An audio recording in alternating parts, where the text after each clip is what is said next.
nature is ingenious. The more we learn from it, the more we understand that solutions to many of our problems are already available in nature. We see sustainable and effective energy production in photosynthesis. We see fully functional circular economies in forest ecosystems. On today's show, let's look at more examples of how we can learn from nature. Hello and welcome to Eco India. I'm Sanuta Raghu. Our first lesson today starts in the eastern state of Bihar. With nearly 52% of the population living below the poverty line, it was declared 2021's poorest state in India. A majority of the people here are engaged in agriculture and are severely affected by the changing climate.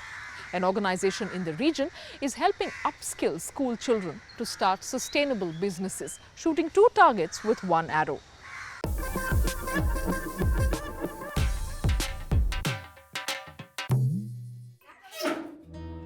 Purnima Kumari hasn't been working in her own shop for very long. She only left high school 3 months ago.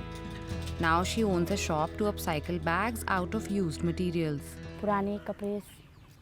People used to burn old clothes, creating smoke and polluting the environment. That's when I thought, let's use the old clothes and make bags and sell them in the market so that they could be reused. The 18-year-old learned about becoming an entrepreneur through a special high school program called Going to School. I took a 10-day course in tailoring through Going to School for free. We have a lot of financial and other problems here, which is why I thought of further studies. The Chakla Ghat Vocational High School is located in India's Kishanganj region in the northeastern state of Bihar, one of the poorest regions in India. Here, the Going to School training program for the students of grades 9 to 12 tackles the issue of retention, especially in the case of girls. Going to School is a non-profit organization based in Delhi that has partnered with schools in 4 Indian states. In Bihar alone, there are more than 1,000 government secondary schools. Through graphic novels and videos, the students learn more about climate change, sustainability, or female education. They also learn how to start their own sustainable businesses. This, for example, is the story of Jyoti. Jyoti wants to learn beekeeping in order to prevent bee deaths, a model for the students. The graphic novels are divided into different sections. First is the story. Second is the skills. Then there are business plans. These are taught on different days. The program, which is mainly financed from donations, is urgently needed. There is high unemployment in the Kishanganj region and the illiteracy rate is 45%, one of the highest in the country. Education is challenging in these regions due to the factors like poverty and early marriage in the case of girls. More than 42% of children aged 10 and above don't end up completing even 6 years of schooling. Learning how to take responsibility for the environment through the Going to School program, children and teenagers find motivation to stay in school longer. Throughout looks for new jobs where the old ones have gone away. This region is dependent on farming, and due to climate change, a lot of upheaval has taken place. People are facing a lot of problems as a result of poor harvests in the region. As part of the curriculum, students are encouraged to follow businesses closely by interning with the local entrepreneurs that have partnered with Going to School. Entrepreneurs doing beekeeping or organic farming are a popular choice with students here.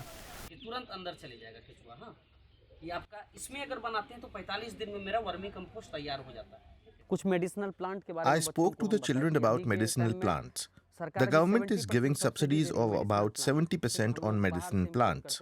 If we plant them on our farms, there will be lots of customers. What we need are people who will plant them. Participants learn that one can eliminate gallstones by eating the leaves of the Patthar Chata plant. Nursery We have learned about organic nurseries. We have learned about beekeeping and about the different varieties of bees, and we learned how to make honey. शहद बनाया जा सकता है, ये सब सीखा. If we can connect what we are teaching in school with business and profits, then children will be more interested in doing those things. Isn't there a benefit in that? There is. Purnima is a leading example of what this program could achieve among the young people of Kishanganj. She also gets a lot of respect from her father because alongside running her own business, Purnima also helps him in the field. Together, they not only help feed their family of 9, but also motivate others to follow a similar path. Here, people don't want girls to work and become independent. But in today's times, there should be no difference between a girl and a boy. They are the same, and the girls have every right to live and work. My father and my brother are very happy that I have started this business. And now even my younger siblings want to start their business and become independent too. Purnima Kumari's upcycling business brings in 5,000 rupees every month, which is a substantial amount in rural Bihar. It connects earning a living with protecting the environment. Now, like we just saw, if children are taught early to work in sync with the environment, everyone around them benefits for years to come. We humans are part of the environment we destroy, which is why our extractive and destructive practices need workable, sustainable alternatives. Studying fungi found abundantly in nature may lead us to some answers. They're among the most remarkable organisms on Earth, yet mostly invisible. Their web expands and connects the dots of our entire ecosystem, and they're essential for the cycle of life. Fungi. The fungi kingdom had a decisive role in the evolution of life, and it's not just in the previous time, but even in current time. They degrade almost everything, sponge up some of the most hazardous pollutants, and can even create entirely new materials. They're strange and magic in ways you would never imagine. So could they potentially help to clean up the mess on our planet and become the building blocks of our future? Fungi are among the few organisms on the planet that can significantly break down lignin, a component in wood cells, but also present in fruits and any kind of tree or plant that decays after dying. Fungi are essential to keeping our soils healthy, and scientists are just beginning to explore their amazing capabilities.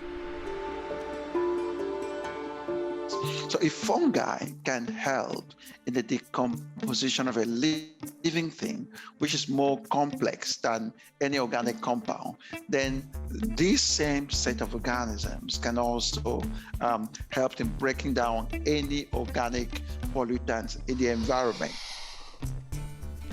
Some 44,000 oil fields worldwide, illegal extraction and leaks in refineries and oil pipelines have led to an estimated 5 million oil-contaminated sites worldwide.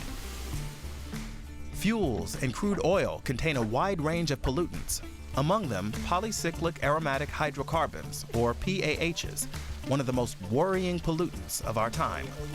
They kill flora and fauna, damage organs, and can cause cancer in humans and animals.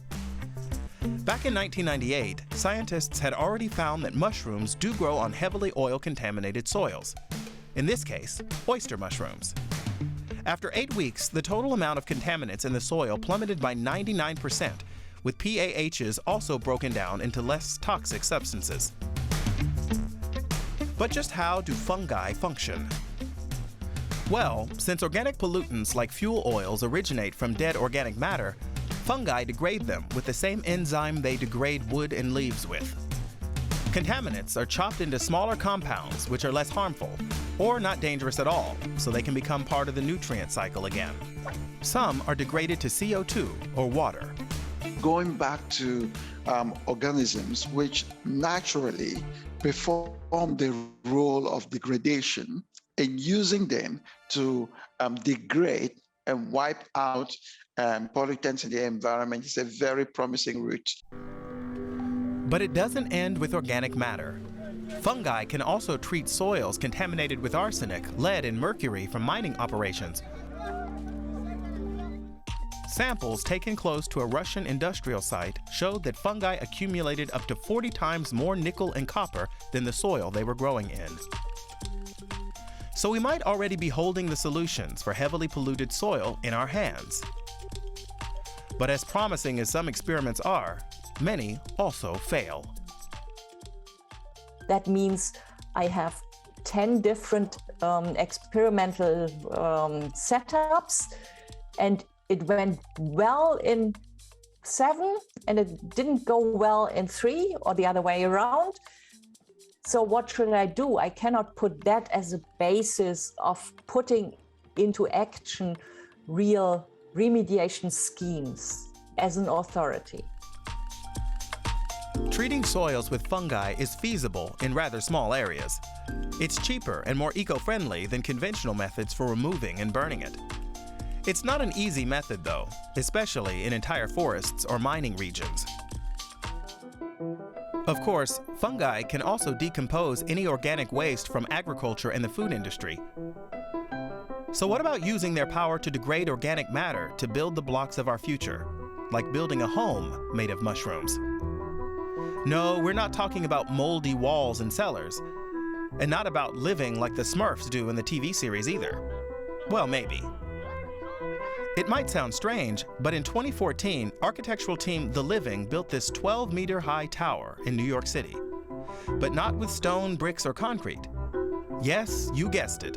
They used 10,000 bricks made of mycelium. They're very inexpensive to produce. They can be kind of grown and fabricated in almost any conditions, so they don't need specialized equipment. And then when you actually put these bricks out into the world, they're very strong, especially for their weight, but they're a lightweight brick. The production of materials like concrete and steel for construction are responsible for roughly 10% of the world's carbon dioxide emissions. On the other hand, crop residues all around the world are often burned. In Delhi, for example, this contributes significantly to the city's air pollution in the winter. This is the alternative. For the tower, crop residues from cornfields were seeded with a fungus which feeds on them. Placed in a mold, the fungus mycelium colonizes it entirely within a week, eating up all the agricultural waste. It dries into a solid brick form, creating a new low-carbon building material. The material is fire-resistant and has excellent insulation properties, so it can hold its own against concrete. The same holds for polystyrene and plastic. Plus, it's biodegradable. The bricks simply rot when the house is pulled down. I can imagine scenarios where people all over the world, sometimes in resource-constrained environments, are growing their own bricks. It's totally viable. The bricks aren't as firm as concrete. However, by combining the mycelium with other decomposable materials like bamboo and designing a framework to distribute stress evenly, scientists from the University of Karlsruhe showed that concrete's advantage can be mitigated. One of its biggest challenges is durability, because this is a material where if it gets damaged or cut, it has the potential to absorb moisture. That means, to make it a realistic approach for housing, future homes would need different layers, using our mushroom bricks as the core of a wall, but protecting them from moisture damage from the outside. One way or another, fungi will play a decisive role. They're essential to the health of our planet. We just need to make use of their secret powers.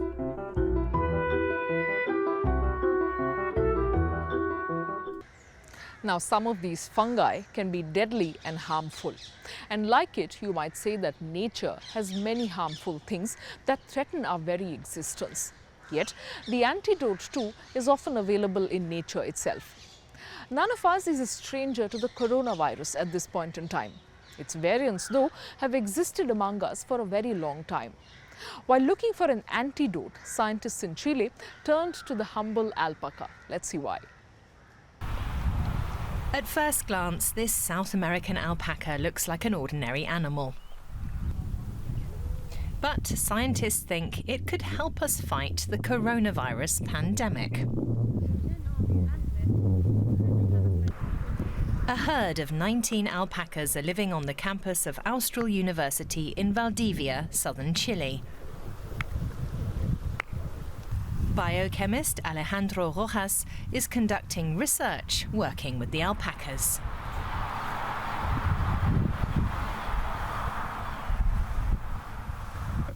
This male alpaca is called Buddha. He's developed neutralizing antibodies against a number of COVID-19 variants, including Omicron.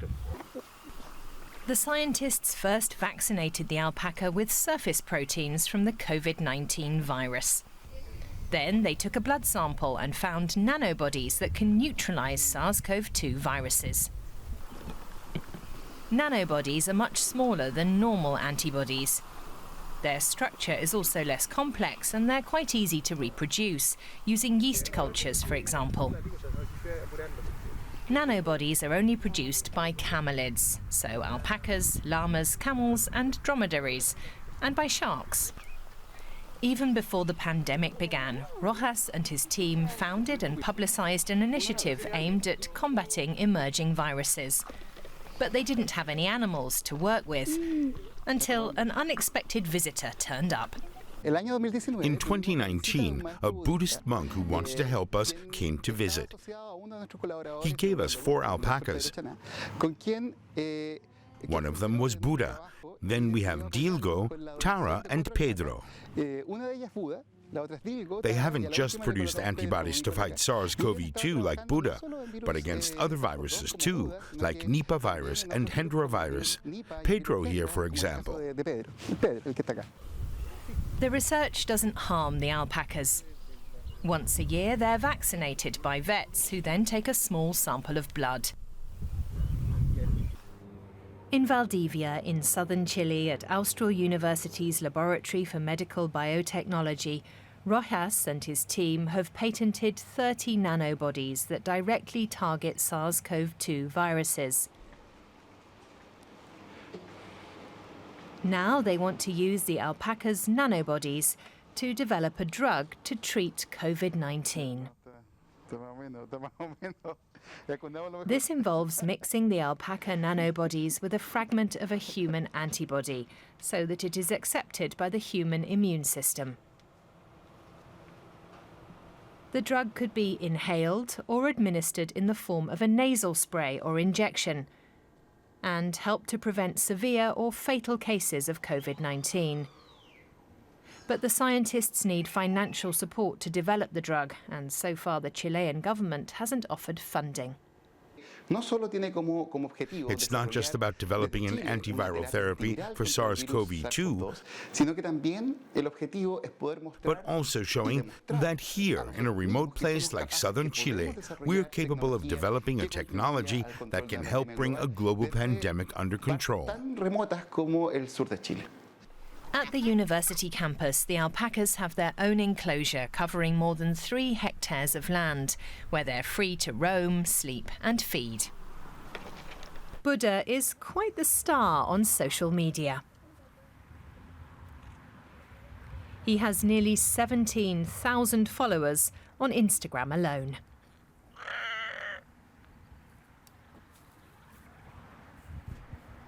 The alpacas provide an alternative solution to monoclonal antibodies that is much cheaper.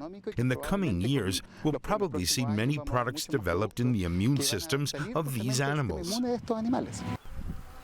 With the necessary funding, the alpacas may be able to help us both in this pandemic and in future ones too. Everything we eat comes from nature.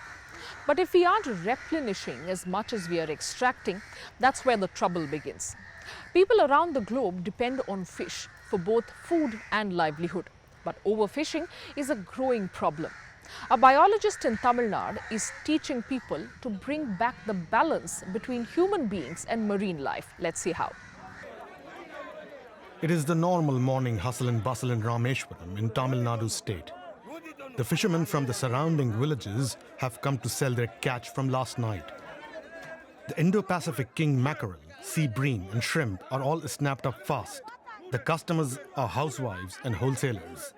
It's a lucrative business that may soon disappear.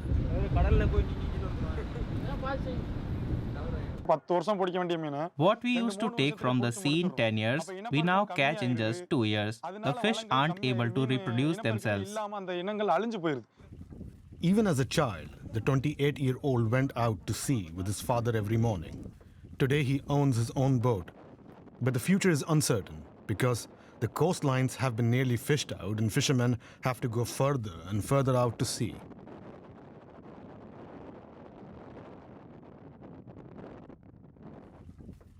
Biologist Velvizi Singaravellu is providing some support. She works for the Swaminathan Research Foundation, a non-governmental organization that is mainly financed with public funds.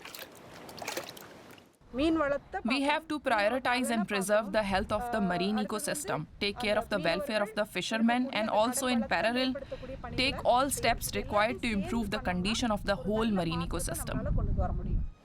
A huge problem is the immense bycatch of the trawlers. These are big fishing boats, even Divan has one. The narrow mesh of their nets catch many fish, particularly those that are too small, and the consequences are already being felt. We are not getting to see the kind of fish that our ancestors knew. We just know the names of those fish, but we never see them. One solution is a new type of net with a square mesh. The material is more flexible so the bycatch can escape. That also makes the cargo lighter overall.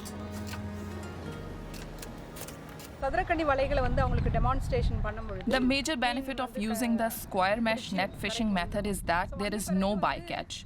And with less cargo, the diesel cost is also reduced. Since there is not much bycatch, the time taken to separate the fish from the net will also be reduced.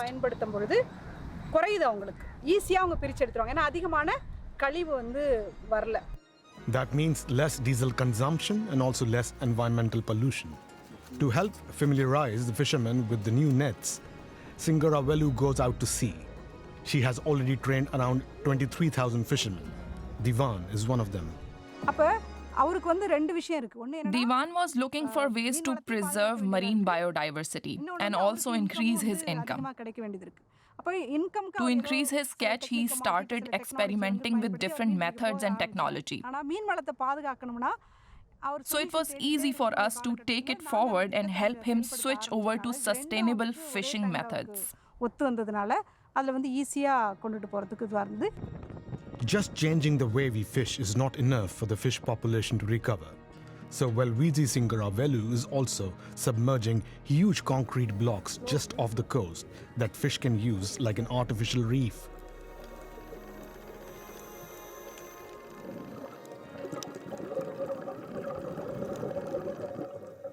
On land, she also helped build up better facilities.